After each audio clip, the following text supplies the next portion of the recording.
আজকে আমরা পড়বো হচ্ছে সাউথ ইস্ট এশিয়া বা দক্ষিণ পূর্ব এশিয়া। ওই দুটো একজনের জাস্ট ইয়ে করো, ওই যে অ্যাড্রেসটা দিব না, ওইটা জাস্ট দুটাতে সেমটা হবে, দুটা ওই ওই দিনকের মতো আর কি। হ্যাঁ, ওকে। তো আজকে আমরা পড়বো হচ্ছে সাউথ ইস্ট এশিয়া বা দক্ষিণ পূর্ব এশিয়া। এই অঞ্চলটি আমরা পড়বো south east Asia. South east Asia, এই সাউথ ইস্ট এশিয়া, এই দক্ষিণ পূর্ব এশিয়া, যেখানে টোটাল দেশ আছে 11টি। যেখানে টোটাল দেশ আছে কয়টি? টোটাল দেশ আছে 11টি। একটু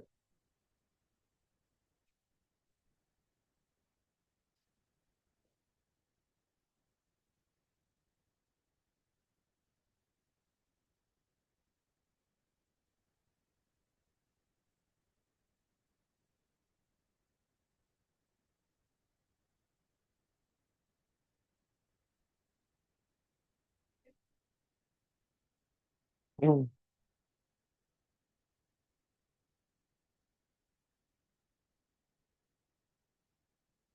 লক্ষ্য রাখবে, এই যে দক্ষিণ পূর্ব এশিয়ার 11টি দেশ, এই 11টি দেশ আমরা মনে রাখবো যেভাবে, সেটা হলো ইটিভিতে ফিল্ম দেখলে, ইটিভিতে ফিল্ম দেখলে বিসিএস হবে না। ইটিভিতে ফিল্ম দেখলে বিসিএস হবে না, এই লাইনটা দিয়ে আমরা এই 11টি দেশ মনে রাখবো। ফোকাস ডিফোকাস হচ্ছে নাকি?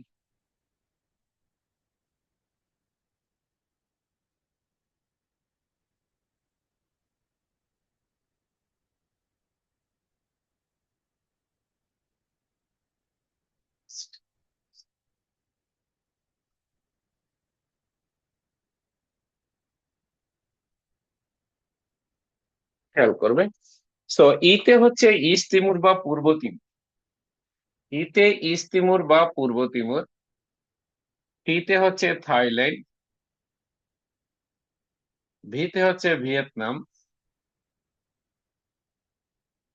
এফতে ফিলিপাইন। আইতে ইন্দোনেশিয়া। এলতে লাওস। এমতে মায়ানমার। আর মালয়েশিয়া, দুইটা দেশ। এমতে মায়ানমার এবং মালয়েশিয়া। বিতে হচ্ছে ব্রুনাই। সিতে কম্বোডিয়া। এবং এসতে হচ্ছে সিঙ্গাপুর। বিতে ব্রুনাই, এসতে সিঙ্গাপুর। এই হচ্ছে দক্ষিণ পূর্ব এশিয়ার কয়টা দেশ? এই হচ্ছে দক্ষিণ পূর্ব এশিয়ার 11টি দেশ।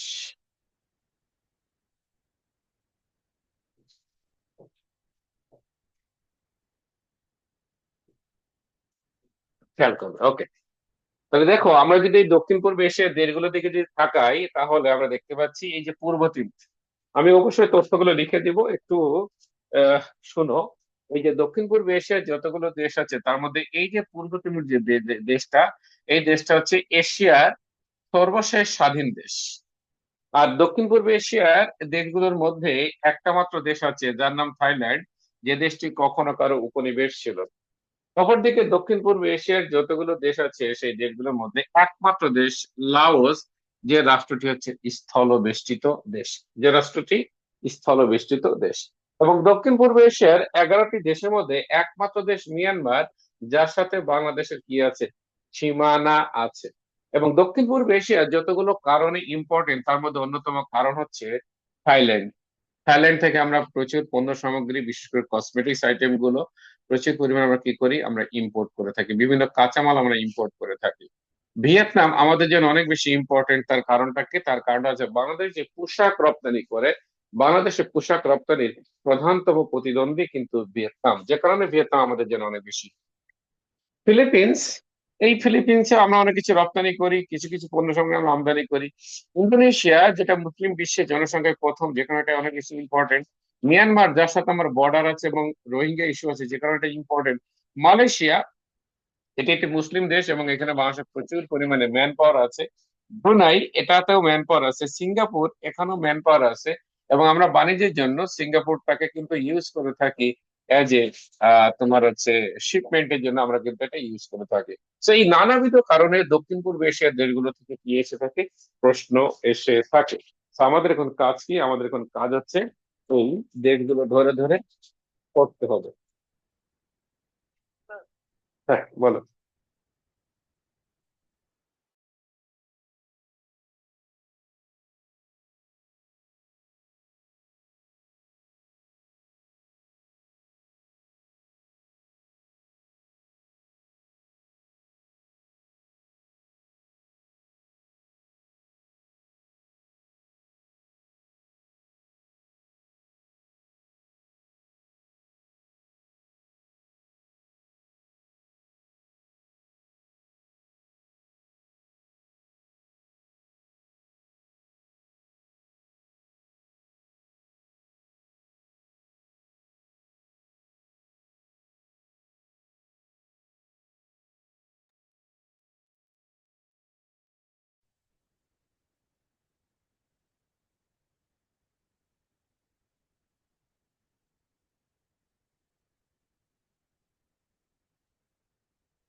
লিখবো এশিয়ার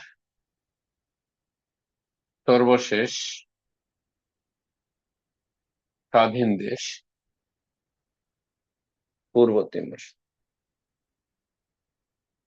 1974 সালের পূর্বে, 1974 সালের পূর্বে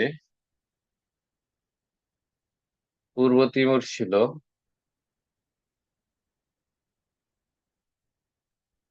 পর্তুগালের উপনিবেশ। 1974 সালের পূর্বে পূর্ব তিমুর ছিল পর্তুগালের উপনিবেশ। পূর্ব তিমুর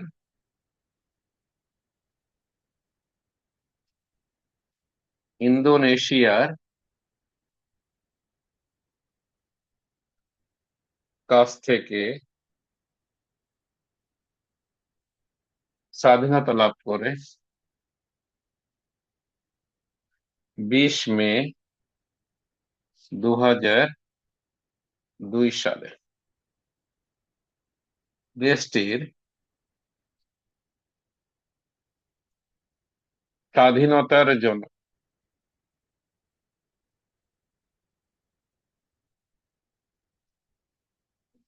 জানানা গুসামা, দেশটির স্বাধীনতার জনক জানানা গুসামাও। পূর্ব তিমুরের স্বাধীনতার জনক যিনি, তার নাম কি? তার নাম হচ্ছে জানানা গুসামাও। Okay, এরপরে দক্ষিণ পূর্ব এশিয়ার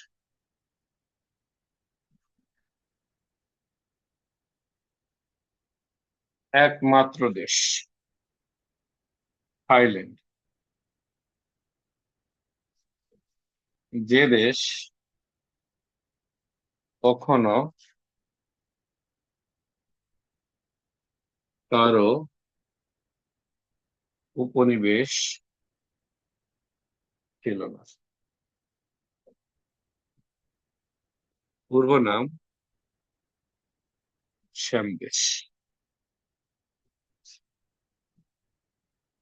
থাইল্যান্ডকে বলা হয়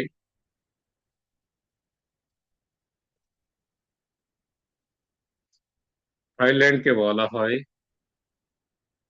সাদা হাতির দেশ বা শ্বেত হস্তির দেশ।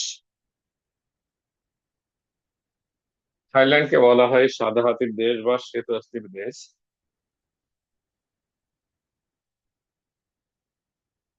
থাইল্যান্ডের সাথে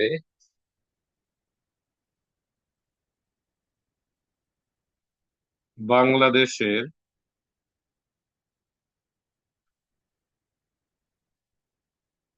বন্দি বিনিময় চুক্তি হয়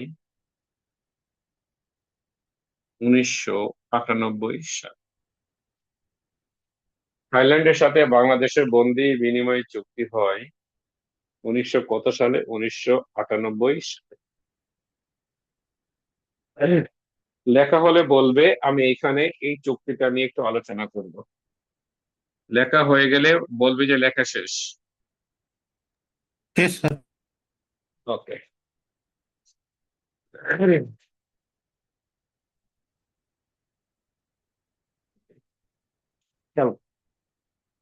পৃথিবীর দুইটি দেশের সাথে বাংলাদেশের বন্দি বিনিময় চুক্তি আছে। এই বন্দি বিনিময় চুক্তির ইংরেজি হচ্ছে এক্সট্রা ডিশন ট্রিটি। দেখো, এই এক্সট্রাডিশন ট্রিটি এবং বন্দি বিনিময় চুক্তি নিয়ে অনেক বেশি আলোচনা হয়েছে। কখন এই আলোচনাটা হয়েছে? এই আলোচনাটা হয়েছে যখন শেখ হাসিনার এই রায় যখন ঘোষণা করা হয়, তাকে যে মৃত্যুদণ্ড দেওয়া হয়, এরপর শেখ হাসিনাকে ভারত থেকে বাংলাদেশে আনার যে বিষয়টা, এই বিষয়টা নিয়ে যখন আলোচনা হয়, তখন বাংলাদেশ এবং ভারতের মধ্যে 2013 সালে যে চুক্তিটা হয়, এক্সট্রাডিশন ট্রিটি বা বন্দি বিনিময় চুক্তি বা প্রত্যার্পণ চুক্তি, এটার বাংলা হচ্ছে প্রত্যার্পণ চুক্তি বা বন্দি বিনিময় চুক্তি। এবার আসো, তাহলে এই বাংলাদেশের সাথে বন্দি বিনিময় চুক্তি রয়েছে কয়টা দেশের? দুইটা দেশের, যার একটা দেশের নাম কি থাইল্যান্ড, আর একটা দেশের নাম কি ইন্ডিয়া। থাইল্যান্ডের সাথে এই চুক্তি হয় কত সালে? 1998 সালে। আর ইন্ডিয়ার সাথে এই চুক্তি হয় কত সালে? 2023 সালে। খেয়াল করবে, এই যে চুক্তি, এগুলো কিন্তু নন বাইন্ডিং চুক্তি। নন বাইন্ডিং মানে কি? নন বাইন্ডিং বলতে চুক্তিটি মানতে বাধ্য থাকবে না, দুটি পক্ষের কোনো পক্ষই মানতে বাধ্য থাকবে না। বাট দুটি রাষ্ট্র আলাপ আলোচনার মাধ্যমে তারা এই অপরাধী বা সন্ত্রাসীদেরকে বিনিময় করে নিতে পারে। কিভাবে? ধরে নাও বাংলাদেশ, ধরে নাও থাইল্যান্ড। তাহলে থাইল্যান্ডের ধরে নাও একজন অপরাধী থাইল্যান্ড থেকে অপরাধ করে বাংলাদেশে পালিয়ে এসেছে, কিন্তু বাংলাদেশের জেলখানায় আছে, বা বা বাংলাদেশে আছে, বা বাংলাদেশে কোনো একটি রাজনৈতিক আশ্রয় আছে, এটা ধরে নিচ্ছি। তার নাম মিস্টার টি। আর বাংলাদেশ থেকে যিনি একজন অপরাধ করে থাইল্যান্ডে পালিয়ে আছে, এবং থাইল্যান্ডের সরকার সেটা জানে, বা থাইল্যান্ডের কারাগারে কারাগারে সে আটক আছে, তার নাম ধরে নাও বাংলাদেশ। তাহলে তার নাম ধরে নাও বি। ওখানে বাংলাদেশ থেকে যিনি থাইল্যান্ডে আটক আছে, যে সন্ত্রাসী বা অপরাধী বা সাজাপ্রাপ্ত আসামি, তার নাম কি বি। আর থাইল্যান্ড থেকে যিনি বাংলাদেশে আছেন, তার নাম কি টি। আর এই দুটি দেশের মধ্যে কি আছে? এক্সট্রাডিশন ট্রিটি আছে বা বন্দি বিনিময় চুক্তি আছে। এখন ধরে নাও বাংলাদেশ বলল থাইল্যান্ডকে যে আমি আমার বি কে ফেরত চাই। তোমার দেশে যে আটক, তোমার দেশে যে অবস্থান করছে, তোমার দেশে যে আশ্রয় নিয়ে আছে, কিংবা তোমার দেশে জেলখানায় যে আটক আছে, আমি বি কে ফেরত চাই, তাকে বাংলাদেশে এনে তার বিচারে যে রায়টা কার্যকর করতে চাই। তখন মিস্টার থাইল্যান্ড বলল, তখন থাইল্যান্ড বলল যে তাহলে এক কাজ করো, যে আমি তোমার বি কে তোমাকে দিয়ে দিচ্ছি, আর তুমি আমার অপরাধী টি কে আমাকে দিয়ে দিচ্ছি। তো দুটি দেশ তখন কি করলো? এই যে দুজন অপরাধী, এই দুজন অপরাধীকে বিনিময় করে এই মর্মে যে চুক্তি, এই চুক্তির নামই হচ্ছে বন্দি বিনিময় চুক্তি বা এক্সট্রাডিশন ট্রিটি। এক্সট্রাডিশন ট্রিটি এবং বন্দি বিনিময় চুক্তির বিষয়টা কি, এটা বুঝতে পারলাম কিনা?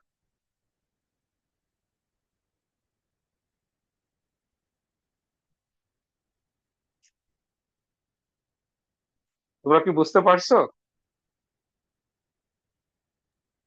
হুম, ঠিক জি। হ্যাঁ ভাই, তোমরা কি শুনতে পাচ্ছ না আমাকে? জি স্যার, ক্লিয়ার হয়েছে। র্যাপিড র্যাপিড রেসপন্স করবে, ওকে? Rapid response.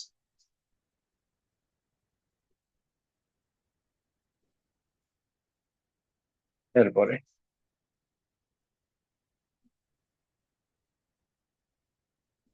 ভিয়েতনাম ছিল ফ্রান্সের উপনিবেশ। দেশটি স্বাধীনতা লাভ করে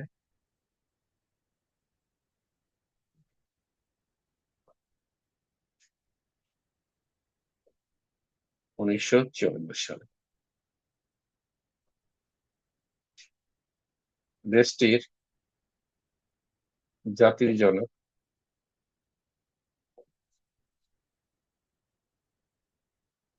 হো চি মিন।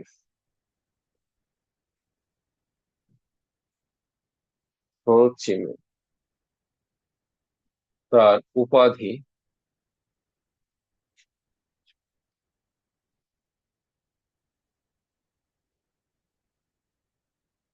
আঙ্কেল হ। তার উপাধি কি? তার উপাধি হচ্ছে আঙ্কেল হ। ভিয়েতনাম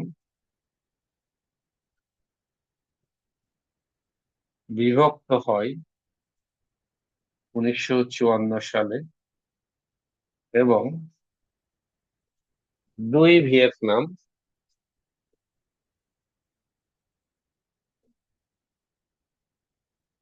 একাত্র হয় 1976 সালে। এই যে ভিয়েতনাম কেন দুটি ভাগে বিভক্ত হলো এবং দুই ভিয়েতনাম কেনই বা আবার একত্রিত হলো, এই যে যে ইতিহাস, এই ইতিহাস আজকের ক্লাসে পড়ানো হবে না। কিন্তু আমরা যখন ভিয়েতনাম যুদ্ধ নিয়ে আলোচনা করব তখন পড়ানো হবে। এরপরে মুসলিম বিশ্বে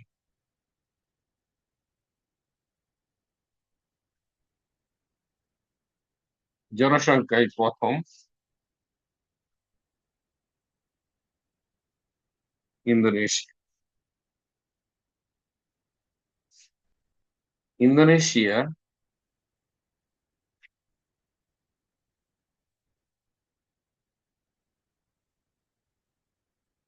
নেদারল্যান্ডের উপনিবেশ থেকে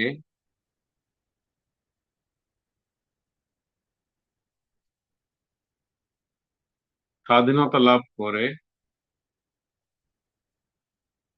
স্বাধীনতা লাভ করে 1945 সালে। দেশটির স্বাধীনতার জনক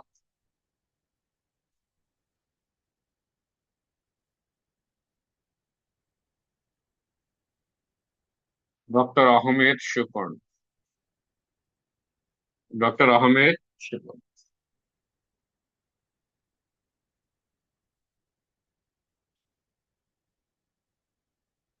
মুসলিম বিশ্বের প্রথম নারী প্রেসিডেন্ট। দেখো, প্রিভিয়াস ক্লাস আমরা পড়ে আসছি বিশ্বের প্রথম মহিলা প্রধানমন্ত্রী, যার নাম কি? যার নাম হচ্ছে শ্রীমাভো বন্দর নায়েক। এটা কিন্তু আমরা পড়ে এসেছি। বিশ্বের প্রথম মহিলা প্রধানমন্ত্রী যিনি, তার নাম কি? শ্রীমাভো বন্দর নায়েক। আবার মুসলিম বিশ্বের প্রথম মহিলা প্রধানমন্ত্রী যিনি, তার নামও পড়ে এসেছি। তার নাম কি? তার নাম হচ্ছে বেনজির ভুট্টো। বেনজির ভুট্টো। অপরদিকে আমরা আজকে পড়তেছি মুসলিম বিশ্বের প্রথম নারী প্রেসিডেন্ট, মুসলিম বিশ্বের প্রথম নারী প্রধানমন্ত্রী বেনজির ভুট্টো পড়েছি। বাট আজকে আমরা পড়তেছি কি? মুসলিম বিশ্বের প্রথম নারী প্রেসিডেন্ট। এই মুসলিম বিশ্বের প্রথম নারী প্রেসিডেন্ট যিনি, তিনি আছেন ইন্দোনেশিয়ার স্বাধীনতার জনক ডক্টর আহমেদ সুকর্ণের মেয়ে, যার নাম হচ্ছে মেঘবতী মেঘবতী সুকর্ণপুত্রী। মেঘবতী সুকর্ণপুত্রী, তিনি হচ্ছেন মুসলিম বিশ্বের প্রথম নারী প্রেসিডেন্ট। এরপর আমরা চলে যাবে কোথায়? মালয়েশিয়া।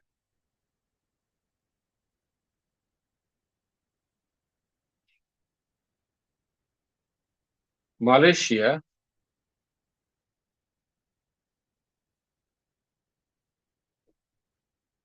মালয়েশিয়া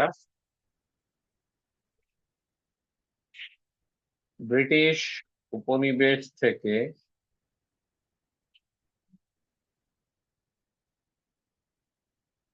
স্বাধীনতা লাভ করে 31 আগস্ট 1957 সালে দেশটির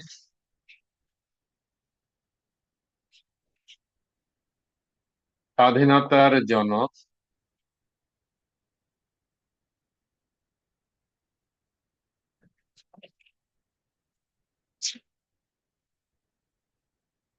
এই,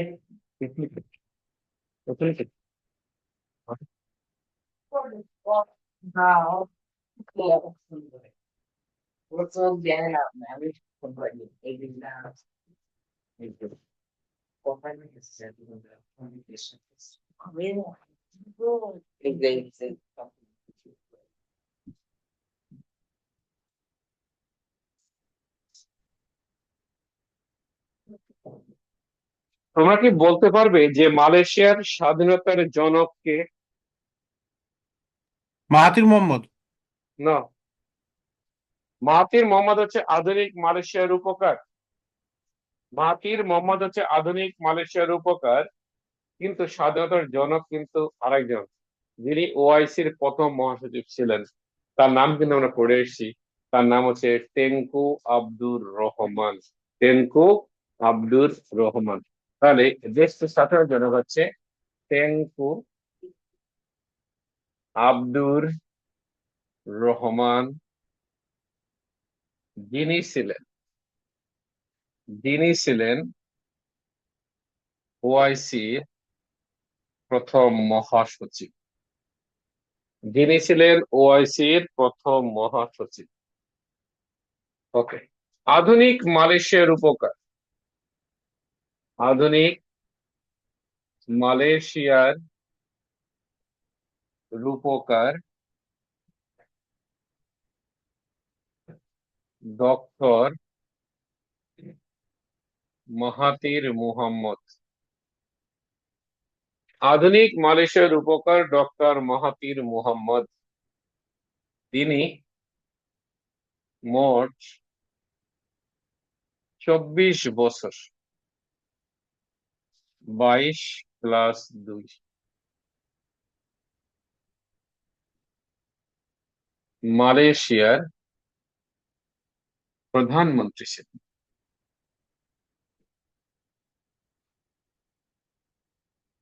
তিনি মোট 24 বছর মালয়েশিয়ার প্রধানমন্ত্রী ছিলেন। দেখ, তোমাকে যদি প্রশ্ন করা হয় মাহাথির মোহাম্মদ একটানা কত বছর মালয়েশিয়ার প্রধানমন্ত্রী ছিলেন, তখন তুমি উত্তর দিবে 22 বছর।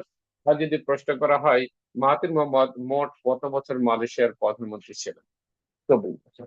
অর্থাৎ এই যে 22 বছর, সেটা হলো যে 1981 থেকে 2003 পর্যন্ত তিনি মালয়েশিয়ার প্রধানমন্ত্রী ছিলেন। এই যে 2 বছর, এটা আছে 2018 থেকে 2020 পর্যন্ত তিনি মালয়েশিয়ার প্রধানমন্ত্রী ছিলেন। বিষয়টা ক্লিয়ার হতে পারলা কিনা?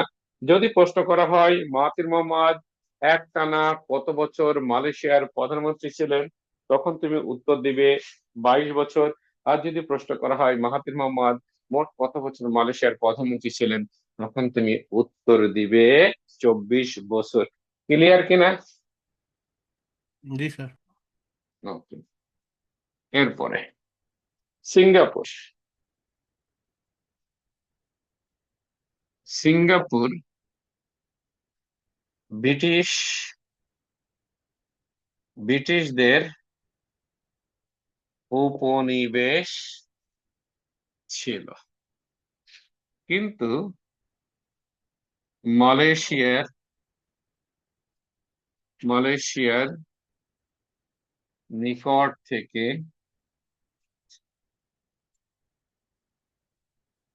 স্বাধীনতা লাভ করে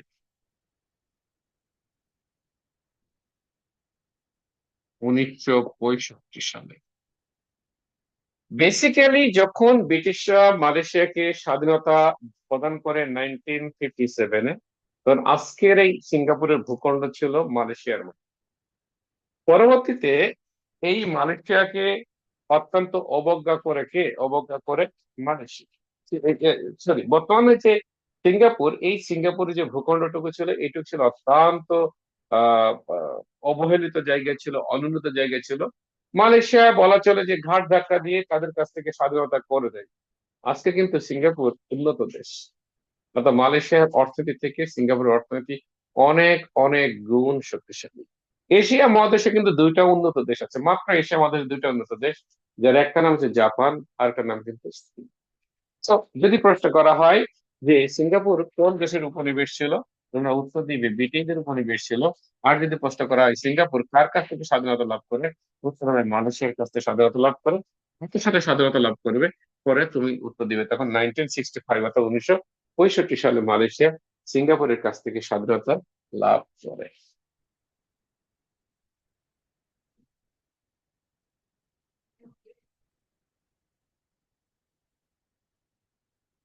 এখন আমরা আরেকটি দেশ এবং ইস্যু নিয়ে কথা বলবো, এবং সেটার নাম হচ্ছে মায়ানমার ও রোহিঙ্গা ইস্যু। মায়ানমার ও রোহিঙ্গা ইস্যু খেয়াল করবে। সবার আগে তোমরা খেয়াল করবে বা বুঝে নিবে আসলে রোহিঙ্গা কারা। দেখো, মায়ানমারের পশ্চিম দিকে বঙ্গোপসাগরের সাথে লাগোয়া একটি রাজ্য আছে, যে রাজ্যের নাম কি? যে রাজ্যের নাম হচ্ছে আরাকান রাজ্য বা রাখাইন রাজ্য। আরাকান রাজ্য বা রাখাইন রাজ্য, এই আরাকান রাজ্যের উত্তর দিকে বসবাস করে তারা মুসলিম এবং হিন্দু জনগোষ্ঠী। আর দক্ষিণ দিকে বসবাস করে কারা? দক্ষিণ দিকে বসবাস করে বৌদ্ধ ধর্মের অনুসারী মগ জাতিগোষ্ঠী।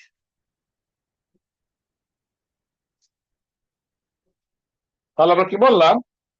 আরাকান রাজ্য হচ্ছে, অর্থাৎ মায়ানমারের পশ্চিম দিকে বঙ্গোপসাগরের সাথে লাগোয়া একটা রাজ্য আছে, যে রাজ্যের নাম কি? যে রাজ্যের নাম হচ্ছে আরাকান বা রাখাইন।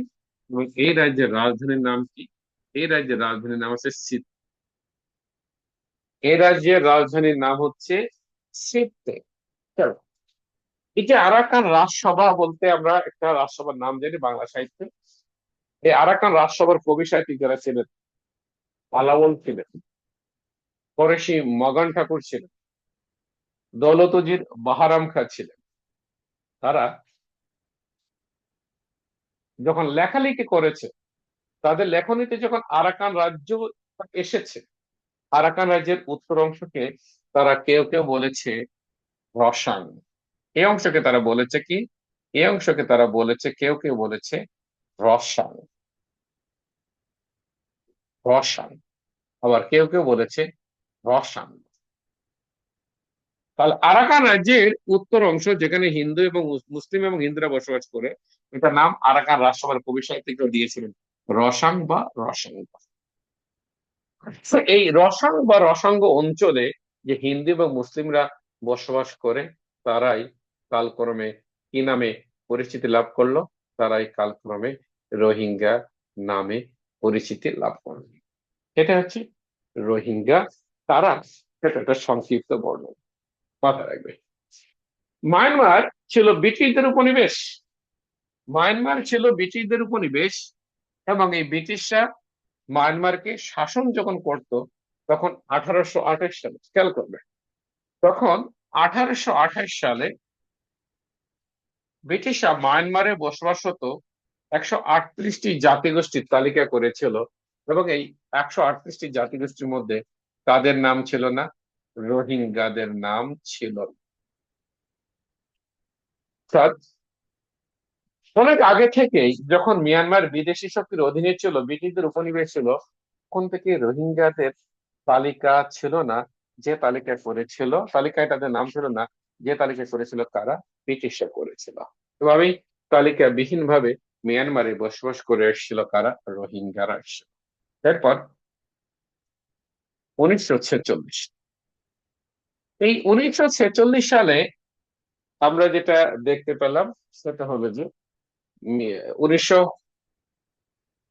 এরপর 1946 সাল, 1946 সালে এই রোহিঙ্গারা গোপনে সাক্ষাৎ করলো কার সাথে?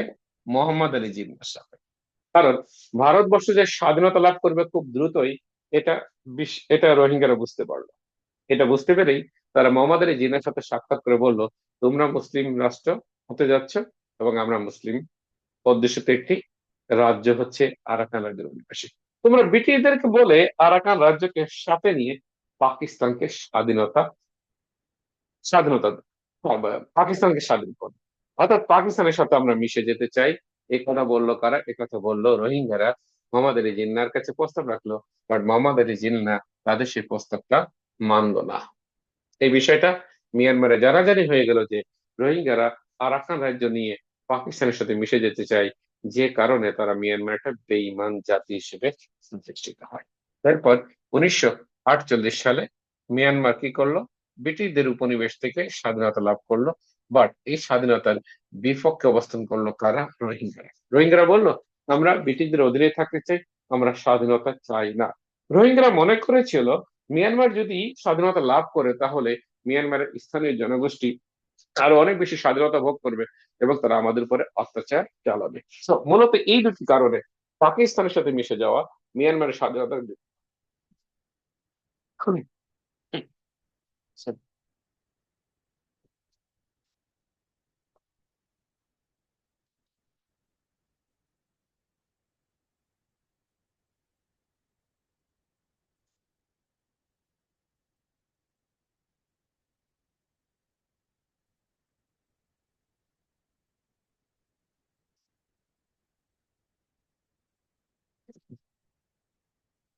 মূলত এই যে যে দুইটা কারণ, যে পাকিস্তানের সাথে মিশে যাওয়া এবং মিয়ানমার স্বাধীনতার বিপক্ষে যাওয়া, এই দুটি কারণে রোহিঙ্গাদের গ্রহণযোগ্যতা মিয়ানমারে সত্যিকার অর্থে শূন্যের কোঠায়।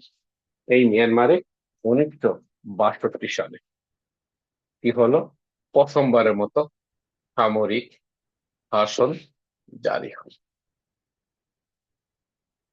এরপর 1978 সালে এই সামরিক সরকার রোহিঙ্গাদেরকে রাখাইন রাজ্য থেকে বিতাড়িত করার জন্য একটি অপারেশন চালালো, এবং এই অপারেশনের নাম হচ্ছে অপারেশন ড্রাগন।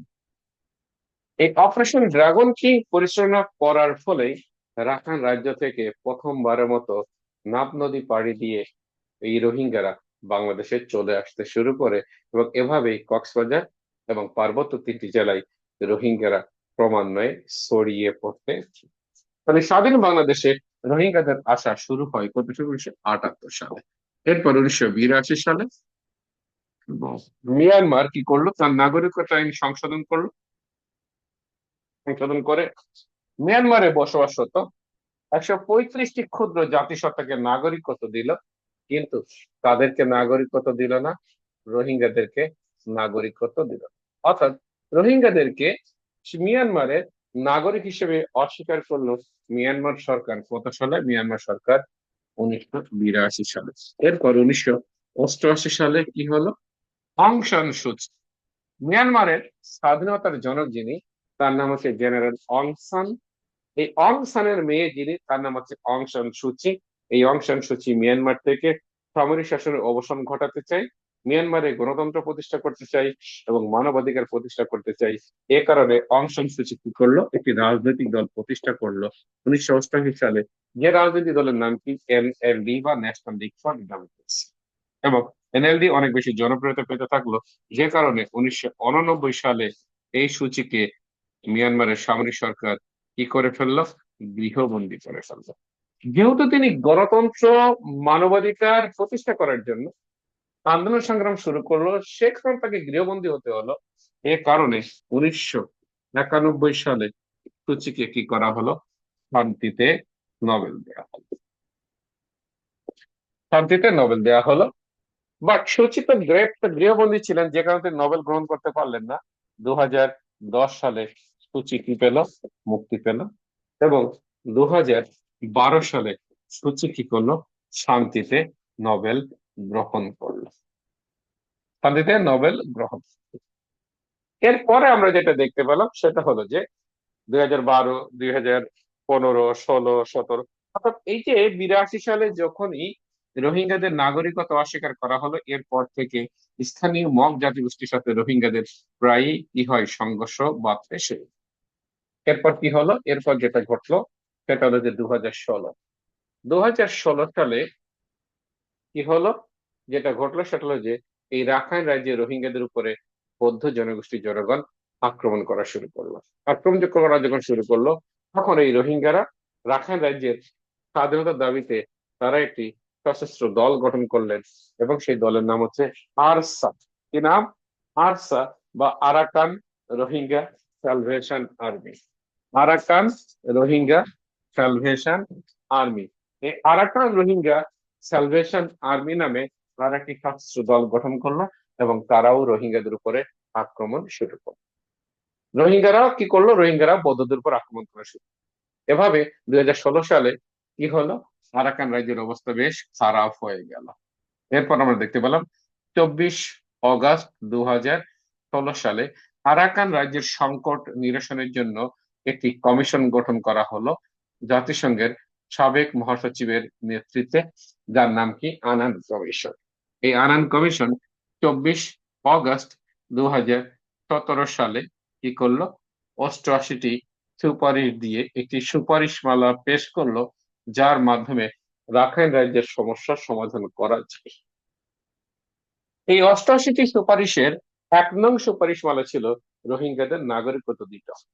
কিন্তু মিয়ানমার সেনাবাহিনী সেটা কি করলো? সেটা অস্বীকার করলো, যে আমরা এই আনান কমিশন রিপোর্ট মানি না। যার ফলে রোহিঙ্গারা ক্ষিপ্ত হয়ে আরাকান রাজ্যের পুলিশ ফাঁড়িতে এবং সেনাবাহিনী ক্যাম্পে ক্যাম্পে আক্রমণ করা শুরু করলো।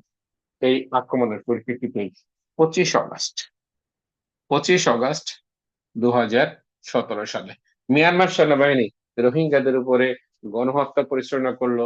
রোহিঙ্গাদেরকে রাখাইন রাজ্য থেকে চিরতরে বিতাড়িত করার জন্য একটি অভিযান পরিচালনা করলো, বা অপারেশন পরিচালনা করলো, যে অপারেশন নাম হচ্ছে operation ethnic cleansing. Operation ethnic cleansing. এই অপারেশন এথনিক ক্লিনজিং এর মাধ্যমে 10 লক্ষেরও অধিক রোহিঙ্গা বাংলাদেশে কি করলো? বাংলাদেশে প্রবেশ। এবং এই রোহিঙ্গা ইস্যুতে মিয়ানমার সরকারের বিপক্ষে আন্তর্জাতিক আদালতে মামলা করল একটি দেশ। এই দেশের নাম কি? গাম্বিয়া। অর্থাৎ মিয়ানমারের বিপক্ষে 11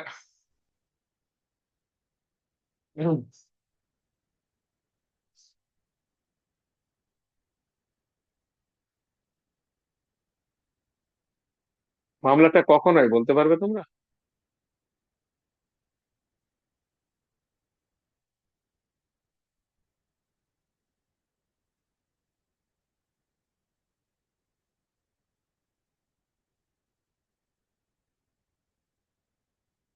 স্যার 2019-এ 11 নভেম্বর। 11 নভেম্বর 2019 মামলাটা হলো না? জি স্যার, আইসিজেতে। আইসিজেতে মামলা হলো। মামলাটা কে করলো বলো তো? গাম্বিয়া। আফ্রিকার একটি দেশ গাম্বিয়া। হুম। আফ্রিকার একটি দেশ গাম্বিয়া মামলাটা করলো। হুম। আচ্ছা, তবে প্রশ্ন হচ্ছে বাংলাদেশ কেন মামলাটা করলো না? কে বলতে পারবে?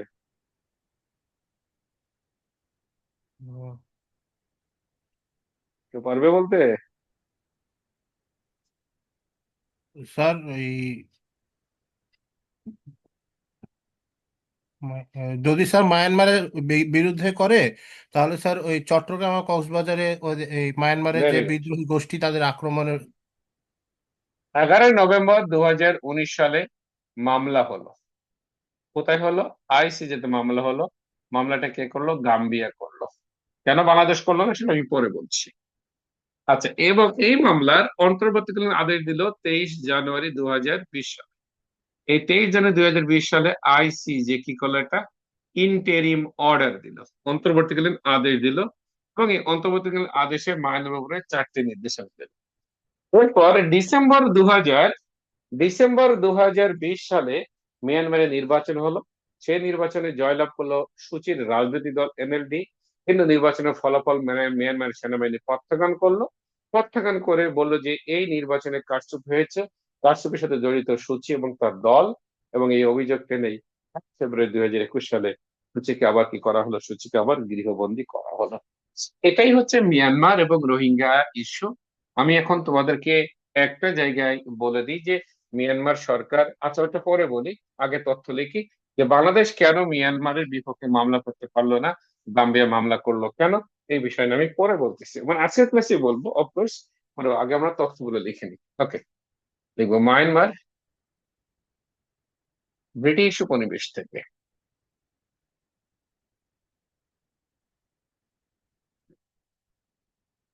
স্বাধীনতা লাভ করে 1948 সালে। দেশটির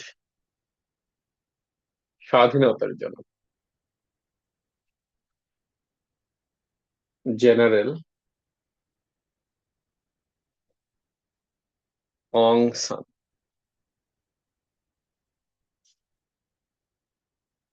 1962 সালে জেনারেল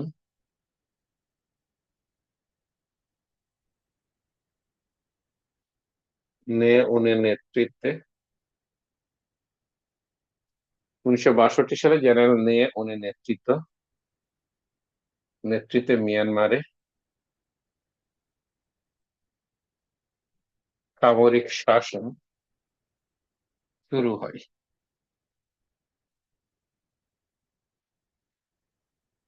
1978 সালে রোহিঙ্গাদের উপর পরিচালনা করা হয়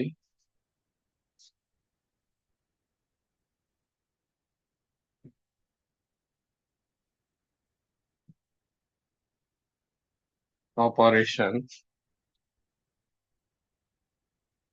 ড্রাগন কি। আর তখন থেকেই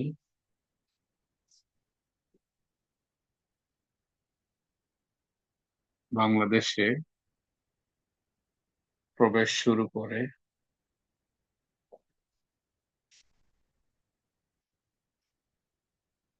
রোহিঙ্গারা।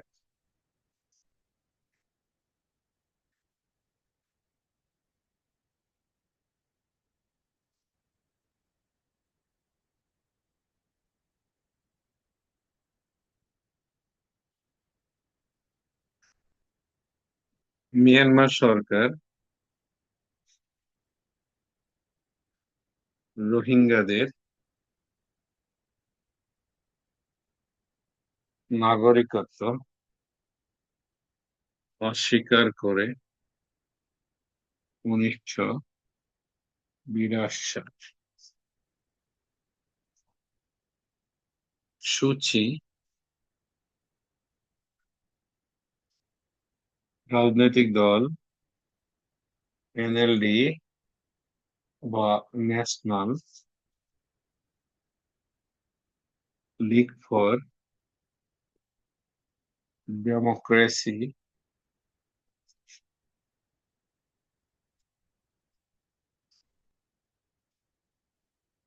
প্রতিষ্ঠা করে 1988 সালে।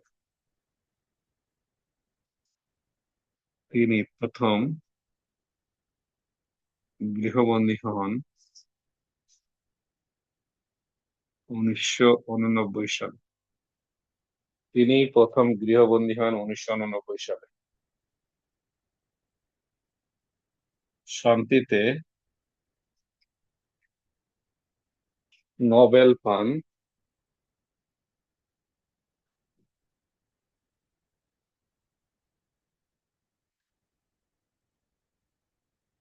1991 সালে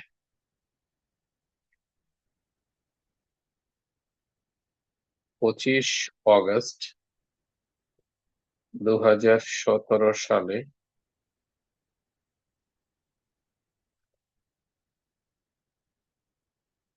মিয়ানমার সেনাবাহিনী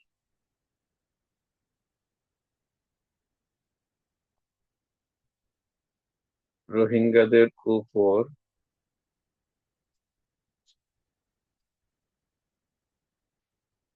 পরিচালনা করেন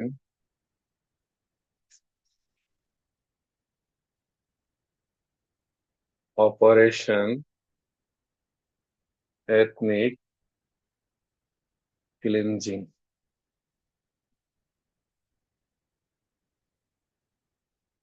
আইসিজে তে রোহিঙ্গা ইস্যুতে গাম্বিয়া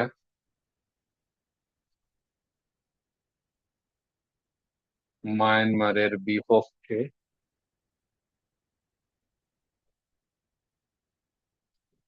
মামলা করে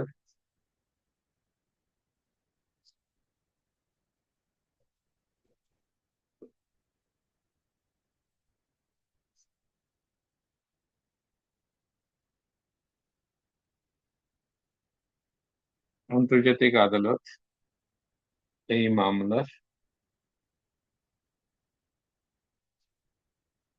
অন্তর্বর্তীকালীন আদেশ দেবে।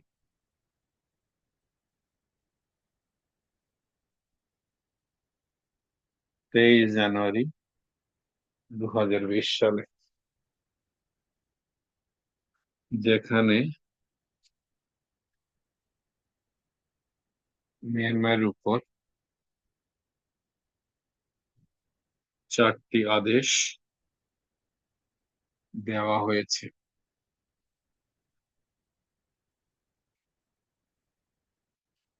সূচিকে পুনরায়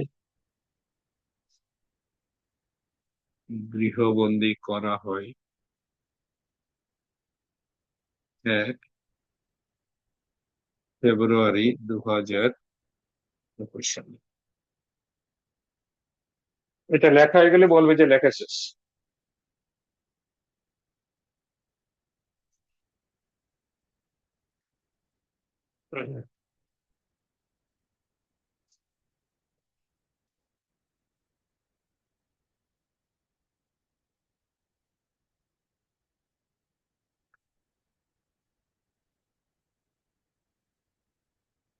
লেখা কি শেষ? জি স্যার।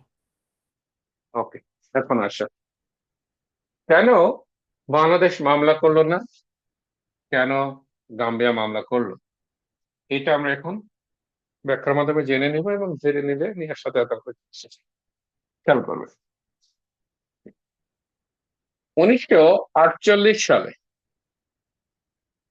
জাতিসংঘের সাধারণ পরিষদ একটি কনভেনশন প্রণয়ন করেন, যে কনভেনশন নাম হচ্ছে জেনোসাইড কনভেনশন।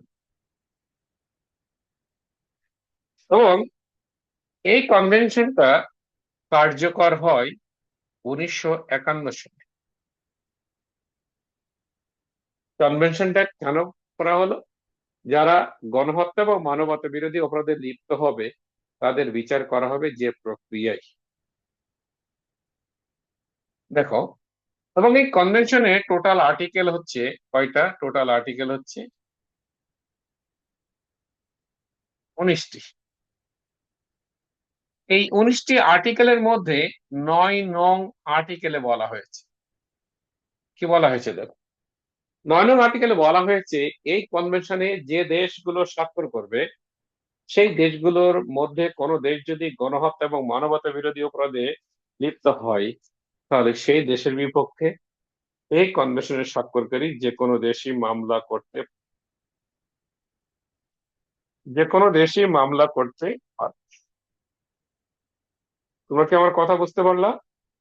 9 নং আর্টিকেলে কি বলা হয়েছে? 9 নং আর্টিকেলে বলা হয়েছে এই কনভেনশনের স্বাক্ষরকারী কোনো দেশ যদি গণহত্যা এবং মানবতা বিরোধী অপরাধে লিপ্ত হয়, তাহলে এই কনভেনশন স্বাক্ষরকারী যে কোনো দেশে তার বিপক্ষে মামলা করতে পারে। চলো, মিয়ানমার এই কনভেনশনে স্বাক্ষর করে 1956 সাল। মিয়ানমার 19টি আর্টিকেল মেনে নিয়ে স্বাক্ষর করে। গাম্বিয়া এই কনভেনশনে স্বাক্ষর করে 1978 সালে। গাম্বিয়া 19টি আর্টিকেল মেনে নিয়ে স্বাক্ষর করে। আর বাংলাদেশ এই কনভেনশন স্বাক্ষর করে 1978। বাংলাদেশ বলল যে আমি 18টা আর্টিকেল মানি, এবং আমি বাংলাদেশ 9 নং আর্টিকেল মানি। কোন একটি দেশ কোন একটি কনভেনশনে যখন স্বাক্ষর করবে, তখন সেই কনভেনশনের কোন কোন আর্টিকেলের ব্যাপারে আপত্তি জানাতে পারবে, বা রিজার্ভেশন দেওয়া যেটাকে বলে, রিজার্ভেশন দিতে পারবে। বা রিজার্ভেশন দিলে যেটা ঘটবে সেটা কি, সেটা হলো যে ওই আর্টিকেলে যে বক্তব্য আছে ওই বক্তব্য তুমি মানো না, ঠিক আছে, বাট তোমার বক্তব্য কি এটা তোমাকে ক্লিয়ার করতে হবে। বাংলাদেশ তখন বলল যে আমি 9 নং আর্টিকেল মানি না। তাহলে আমার অবস্থান কি? আমার অবস্থান হচ্ছে যে আমি বাংলাদেশ গণহত্যা এবং মানবতা বিরোধী অপরাধের জন্য কোন দেশের বিপক্ষে যখন মামলা করতে চাইবো, তখন সেই দেশের অনুমতি নিয়ে মামলা করব। একইভাবে আমার বাংলাদেশের বিপক্ষে যদি কোন দেশ মামলা করতে আসে গণহত্যা এবং মানবতা বিরোধী অপরাধ ইস্যুতে, তাহলে আমার বাংলাদেশের অনুমতি নিয়ে মামলা করতে হবে, অনুমতি ছাড়া মামলা করা যাবে। এখন বলো তো, বাংলাদেশ যদি মিয়ানমারের বিপক্ষে রোহিঙ্গা ইস্যুতে মামলা করতে চায়, তাহলে কার অনুমতি লাগবে? কথা বলবে,